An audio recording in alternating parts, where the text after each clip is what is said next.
Welcome back to the programme. Let's go to line number 10. Say good morning to Justice Minister Judy Manning. Minister Manning, you're on the air. Good morning, Paddy. How are you this morning?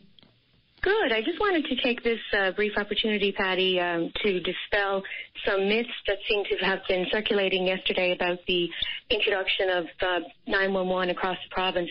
I understand that some of my friends in the Liberal opposition seemed to suggest yesterday that the residents of Avalon are going to see some type of a downgrading in service. Those would be the residents that have 911 right now.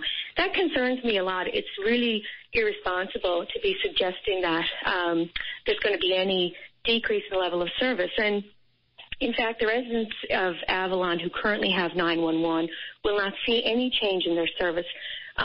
There's a distinction here that certainly Mr. Joyce, I would have thought, would have understood, because he attended a public meeting in Corner Brook that I hosted where I explained the difference between call taking and dispatch. And so I just want to reiterate that because it doesn't seem to be getting through to Mr. Joyce. But of course, these 911 call taking public safety answering points that we're setting up, there's going to be one on the Avalon, there's going to be one in Corner Brook, and they're going to take all of the 911 calls, cover the whole province, and then those calls will be forwarded to the appropriate emergency responders who will dispatch the services.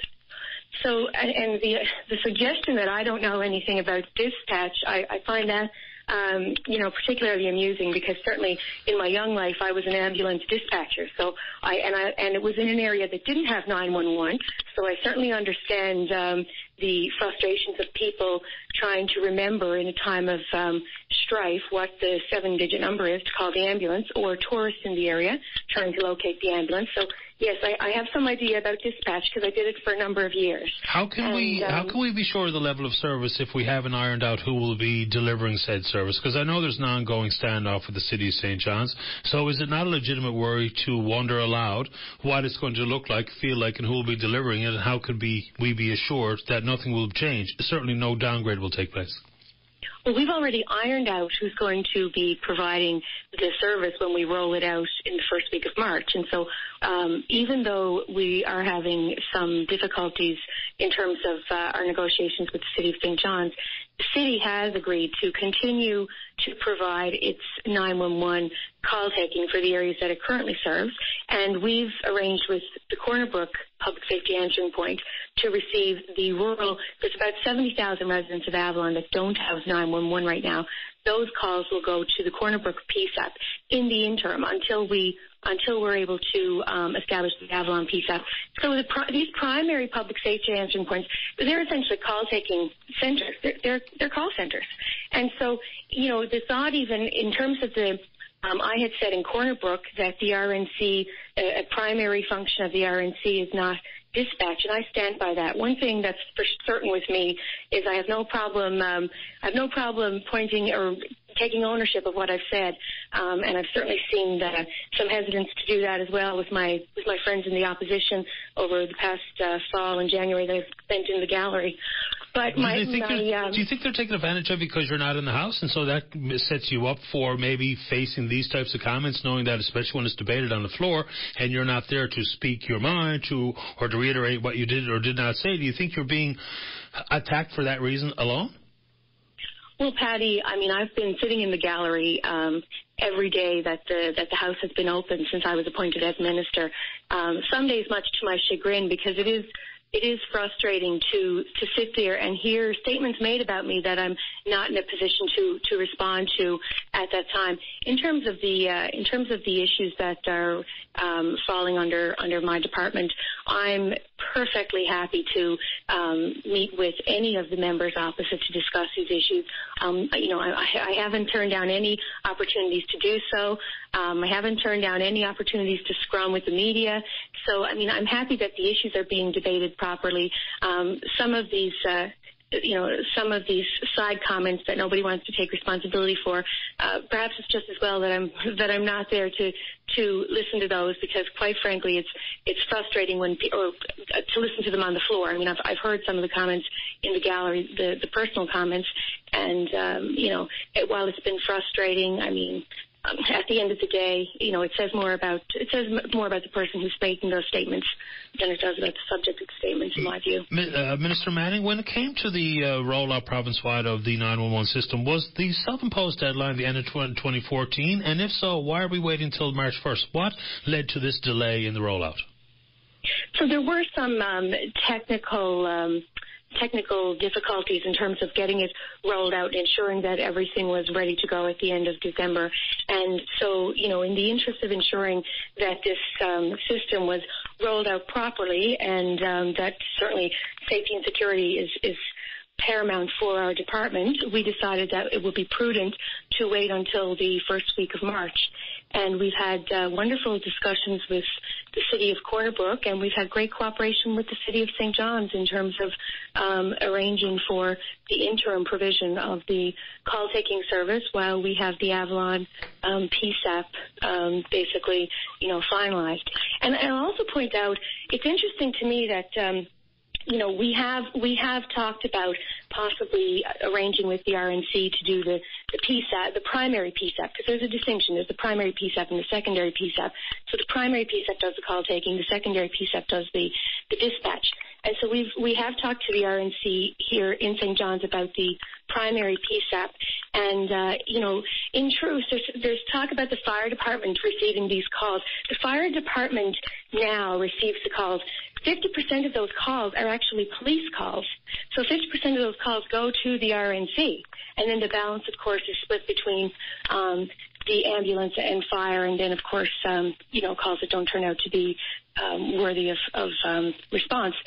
So, it's frustrating to hear these myths being propagated because it's irresponsible. And some residents of St. John's or Mount Pearl may erroneously think that they're going to see some change in their service, and it's simply not true. They're not going to see any change on the front of it. It's just going to be behind the scenes where the call taking is occurring. There has been some concern offered by Mayor Vardy up in Walbush and others about the fact that they will not have a dispatch centre located in their region. They're really worried about how that's going to play out and the effectiveness of those calls having to go to Corner Brook to be relayed back to Labrador. Have you had an opportunity to speak with Mayor Vardy and others who have shown really key interest and have pointed out what they consider to be specifics of where and when the removal of that dispatch centre will adversely affect the region?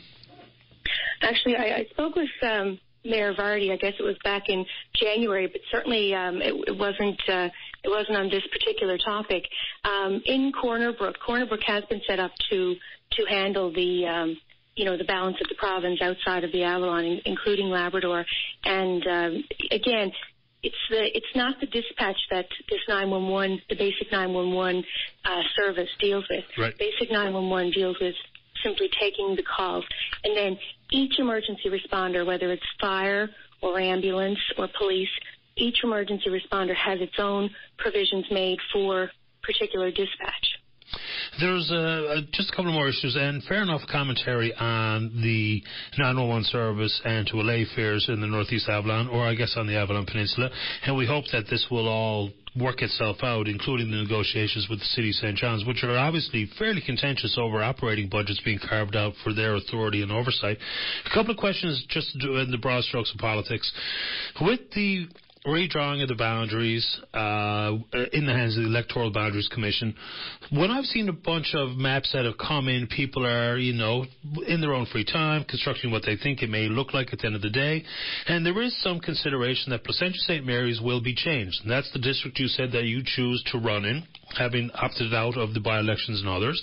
There looks like there may indeed be an overlap, and Fairland might be extended, and Placentia St. Mary's may have a different look when the push comes to shove. Is it still your intention and your still firm commitment to run in the general election regardless of how the boundaries come out?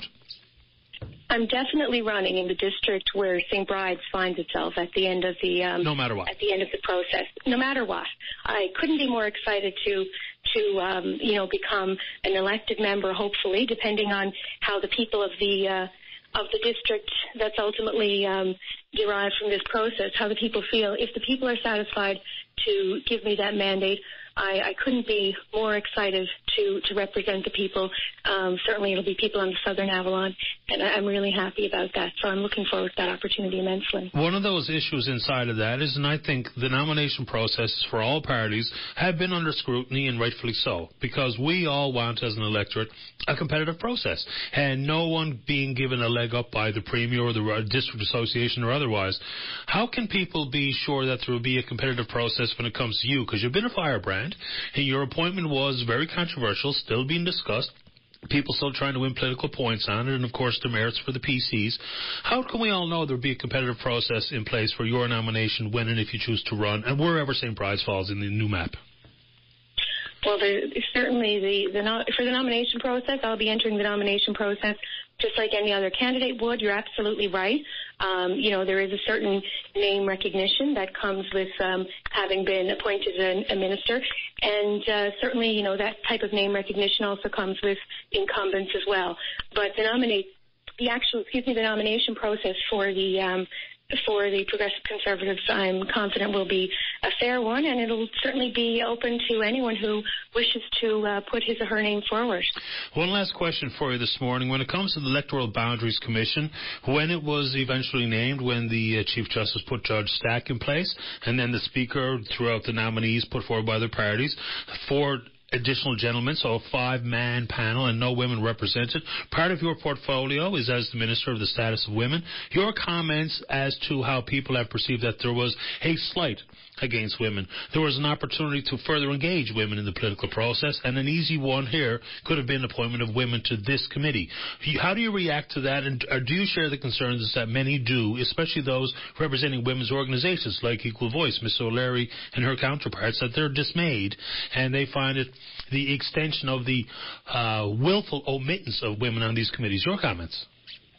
Well, I think it's important to note, of course, that the way that those commission members were chosen was such that each party chose independently of the other. So until the names were put forward by, the NDPs and the Liberals and the Progressive Conservatives, nobody knew the gender of the respective commission members.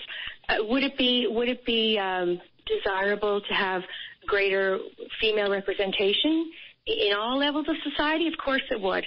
Women represent more than half of our population in Newfoundland and Labrador, and it is disappointing to see overall, how women are represented overall in terms of our elected representatives, and as well in terms of higher levels of corporations and higher levels of leadership all across our society. So for me, I guess it makes me more determined that certainly as a woman in Newfoundland and Labrador, that we do need to work to ensure that there is more gender equity. And gender equity, sometimes people get confused as to the meaning of gender equity, but it simply is removing barriers for women so that women can advance themselves. It's not about appointing somebody because she's a woman. It's about removing barriers so that women can advance. And do we have a long way to go? Of course we do. And sitting in the gallery this January, I was exposed to that firsthand. And the type of commentary that was circulating in the House of Assembly, that reaffirmed for me how far we have yet to go in Newfoundland and Labrador, and certainly to encourage women to come forward to take on that plight. Yeah, the nomination process, you're right. Until all the nominees were in the hands of Speaker Verge, then we don't know who had the names put forward. But with your party, with the PC government, the opportunity to appoint 2 people, do you think it's an opportunity lost? Are you disappointed that the party did not select a woman, knowing that full well they may indeed have been, they had the best option to ensure there was a woman on this commission? Are you disappointed? If you had your druthers, would you have made a point of nominating a woman yourself? I think that, of course, I wasn't responsible for nominating who would go forward for the Progressive Conservative Party. The Commission does report to me, and with the report at the end of the process, and that will be tabled before the House.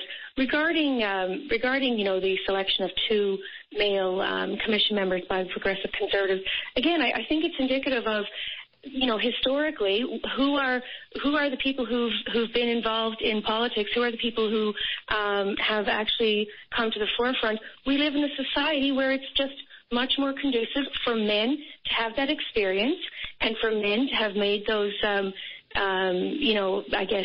assertions of themselves in terms of leadership in our province. And in 2015, unfortunately, that's still where we're finding ourselves in terms of the pool of candidates and whatnot. We just have an abundance of men who've been able to come forward, and we can see how, if we look around, we can see how there are still many examples of gender inequity. There are still many examples of people making it uncomfortable for women to actually thrive in our society in leadership roles. Do you happen to know if your party had women on that list, approached some, and whether or not they were available or interested in participating? I'm just curious. Do you happen to know that information? I don't have that information, Patty. I wouldn't be able to speak to that. Last question, because I know we've kept you a long time this morning. Now that the Boundaries Commission is going to report back to you, that's part of your... it's under your authority as the minister. People will once again, it'll bring back the firebrand that has been Judy Manning. We'll have an unelected member being involved in the approval and the presentation of this to Cabinet and to the legislature. That will be once again an opportunity for people to use your name as they have in form of criticism over the years. Are you the appropriate person to deal with this, given the fact you are unelected and will be seeking a seat for the first time, and this Boundaries will play a role in who you have to face potentially in a nomination process? Do you think that there's an opportunity to remove yourself from that oversight authority as a minister in this, given the fact you're unelected? Your comments. I see absolutely no need for that. As you know, it's an independent commission. It brings its report back to me as minister. It will be tabled in the House by my alternate Minister King, and it'll be open in the House for debate. So, and I would note, Patty, nobody is more frustrated than I am by the fact that as time has elapsed, it's certainly longer than I would have anticipated sitting without having the opportunity to run in Placenta St. Mary's. So nobody in the province is more frustrated by that than I am. I was certainly, I've committed to running in that district as soon as possible, and I couldn't reiterate that more strongly this morning. I appreciate your time this morning, Minister Manning, and let us know when there is more to understand and developing updates with 911. Yes, and I welcome any residents of the province. Please contact my office, particularly the areas on the Northeast Avalon who do have 911 service. If you need assurance about the basic call-taking service and what that means for you, which will be absolutely nothing on the front lines, please contact my office, because I'm upset that these myths are being propagated, and it's irresponsible and it's dangerous. If people think they cannot use 911, quite frankly, that's dangerous, and I don't believe in scoring cheap political points on the backs of vulnerable people like that. We appreciate your time this morning, Minister Manning. Thank you. All the best. Bye-bye. Judy Manning is the Provincial Justice Minister.